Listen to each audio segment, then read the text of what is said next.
We will start with your right hand. Here you are.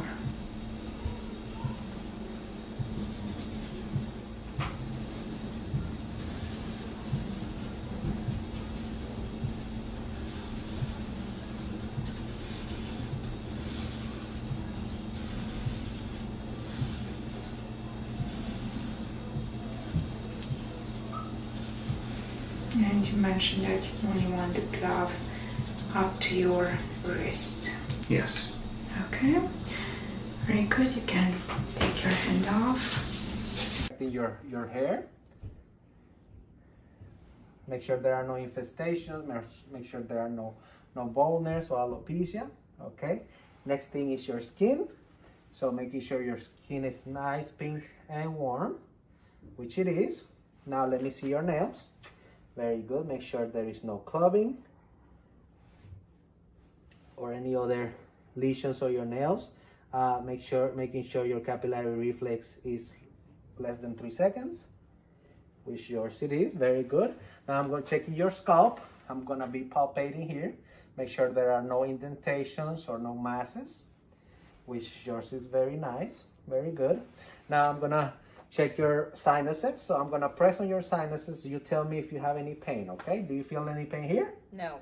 Do you feel any pain here? No. So this is your maxillary sinus, your frontal sinus.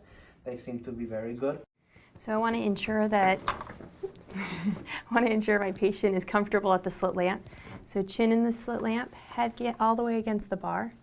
And then I'm going to ensure that the black bar meets with her lateral canthus. I'm going to turn my power on and my light source on. I'm going to have you look just straight ahead.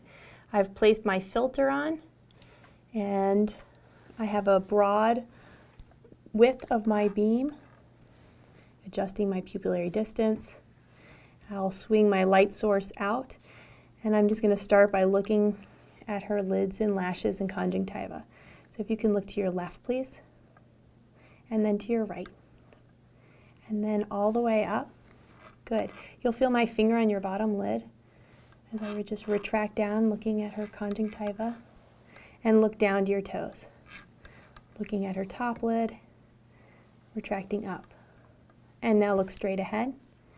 And I'm going to increase my illumination, my magnification, decrease the width of my beam, and I'm going to increase, or I will remove the filter, increasing the amount of light. I'm going to, with fine movements, sweep across the cornea. And now I'm sweeping across the iris structure and focusing back into the lens. In order to view the anterior chamber, I will decrease the height of my beam to 1 millimeter. I'm going to increase my intensity of the light all the way to its highest setting. I'm swinging my light source out even further, and I'm focusing from the posterior surface of the cornea to the anterior surface of the iris, looking at that space. And then I will remember to decrease the intensity of my light. Swing my light source straight on. I'm going to decrease my magnification. I'll increase the height of my beam. And now I've got a red reflex through the pupil. In order to view the posterior structures, I'll instruct the patient to look at my opposite ear. So I'm looking at the right eye. I'll tell her to look at my right ear, right here. And that will bring the optic nerve into alignment through the pupillary axis. Again, I've stabilized my elbow. I've stabilized my fingers on the forehead bar. I have my red reflex. I'm going to drop my lens down into that axis, viewing axis, pull back to focus to the posterior segment. I've found the optic nerve. I can increase the width of the beam if I need to. I'm just focusing across the macula. I'm following the retinal vessels. And it's important to remember that when we view with our lenses, it is the opposite and reverse view. So superior vessels are actually viewed inferiorly, inferior vessels superiorly. Same with nasal and temporal. And your pinky.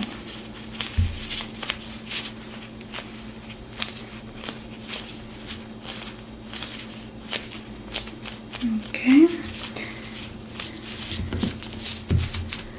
This one has hardened, I can remove it.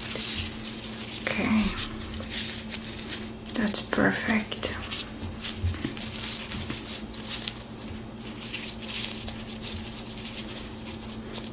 Okay, very good.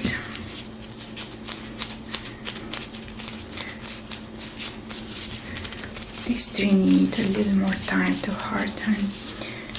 I'll start here with the preauricular lymph node, which are right in front of your ears, and you don't have any. Well, they're not enlarged. Any postauricular, they're not enlarged. And you're looking for any of the lymph nodes to make sure they're not enlarged, okay? Make sure they are non-tender, and make sure they're not hard and fixed, okay? Okay. So postauricular are good. Posterior cervical, right here on the base of the skull, are good. Okay, so I'm gonna check in here now your tonsillars. You don't feel any. Any submandibular,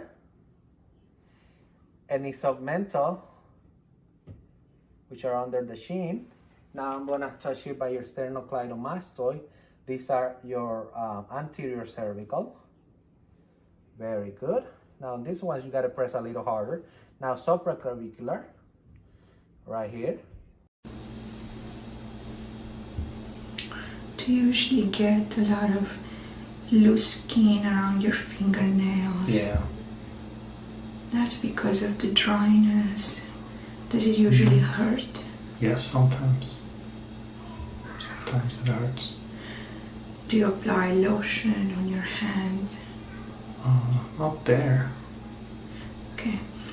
If you apply a little bit of lotion every day, it should help with the loose skin. So I'm definitely going to make sure that I leave a little bit of extra space so that the material is not too tight around your fingernails. Thank you. That would help. Yeah, definitely. And maybe a little more padding even around the nails area.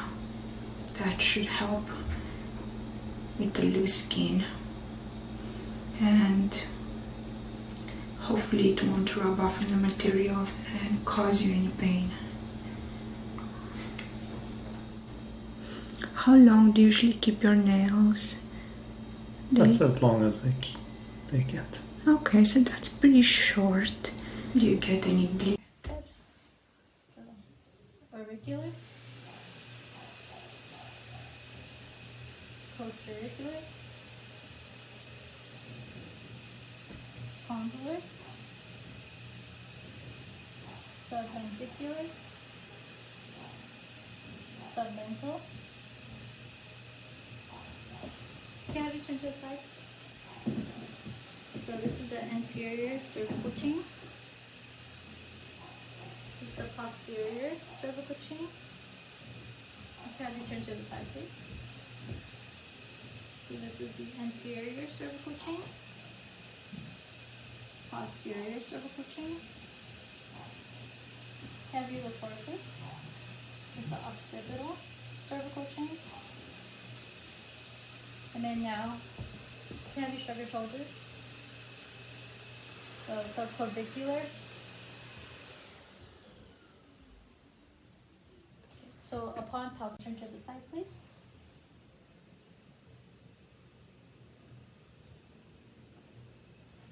Okay, turn to the other side. Okay, look straight. I'm just going to be touching the back of your head. Your head to the left. Turn your head to the right. Okay, so he does have range of movement. You can lift the neck up, and then head down. Wonderful. I'm also going to be palpating for the thyroid gland, so I'm going to come from behind. And I'm just going to look for the cricoid, and just below the cricoid, I'm going to feel for his thyroid gland. And I'm going to ask him to take a nice big swallow. Yeah, so you can feel it right there. Take another swallow again for me. Yeah, you can feel it move up and down with your fingers. Normal with no swelling or abnormalities noted. Okay, trachea's midline. No issues with the thyroid. I'm going to check it from the back. Okay. Alright. Okay, that's good. I'm going to check the hair, make sure the quality is good. I'm going to inspect it, look for nits, lesions, check for any abnormal thinning or baldness. Okay.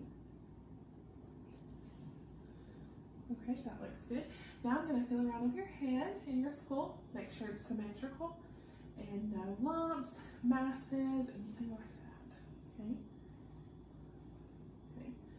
That feels good. Okay.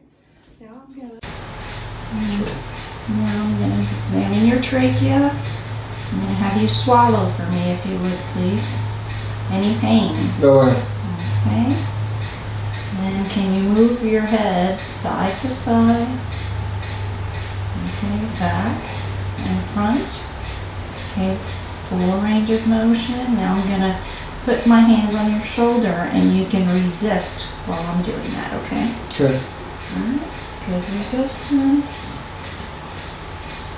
And I'm also going to examine your lymph nodes, okay? Okay. So, submental, submandibular, tonsillar,